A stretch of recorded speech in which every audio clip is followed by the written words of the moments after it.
Okay, let's start this pasta sauce off. Couple of rules you have to adopt early on. 1, everything has to be cooked in the same pot. So a nice, like, cast iron kettle, pot, whatever the fuck you want to call it,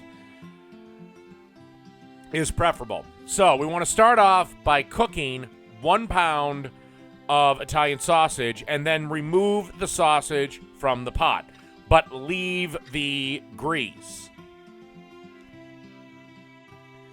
Now, in the remnants of what was left over from that pound of sausage we cooked, you want to add approximately 1 onion that's about medium size that's been chopped, and 3 cloves of garlic that have been minced. Now, why do we want to keep the sausage drippings? Well, because they add flavor, jackass. That's why. And you want to basically saute this until the onions are nice and tender, and by then, the garlic will be cooked. I'd like to point out, this is the type of sauce you make for, that girl you meet at the bar. Maybe she's got her friend with them. They come back to your place, and they're hungry, but you really don't want to put much effort into making them a meal. Trust me, this is super simple and super easy, and will probably get you a 3-way with the 2 Bar Sluts. Okie dokie. It's time for the next step. The onions have been cooked, and it's time to deglaze the pan with 1 cup of a dry red wine. I used Merlot, but you can certainly use something else. And what the wine does, outside of adding a fantastic flavor to the sauce, also deglazes the pan, and you get up all that fond. Fond is little meat bits that have stuck to the bottom of the pan. It's also what I call liquid flavor. So 1 cup, let that simmer and reduce for just a bit, and then we'll add the rest of the ingredients. After it's reduced for a bit, you want to grab a 6-ounce can of tomato paste and put that into the mix. Okay, and once the tomato paste has had a chance to kind of break up a bit and cook a bit, you want to add a 28-ounce can of crushed tomatoes.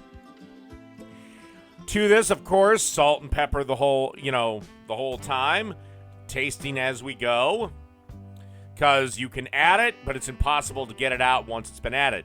And additionally, you want to have a pinch of sugar. No more than a half a teaspoon, though. And what the sugar does is it just takes away that tinny taste when you're using canned tomatoes. Yeah, there's going to be some jackass saying, you can use fresh. Yeah, fuck you, I'm in Minnesota. I can't get fresh tomatoes in the middle of goddamn January.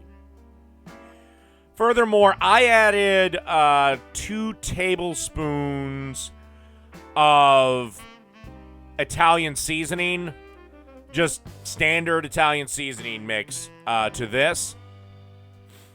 And then I just simmered it. At this point, I started my water for the pasta. I just turned it to low and simmered it.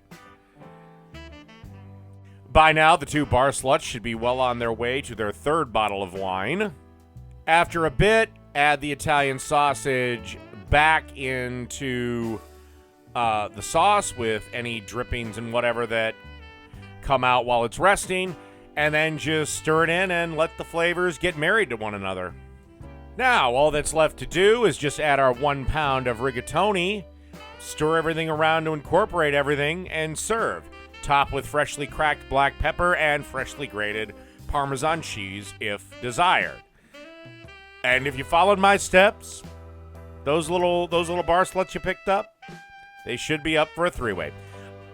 So, that's Bar Slut Rigatoni. Done.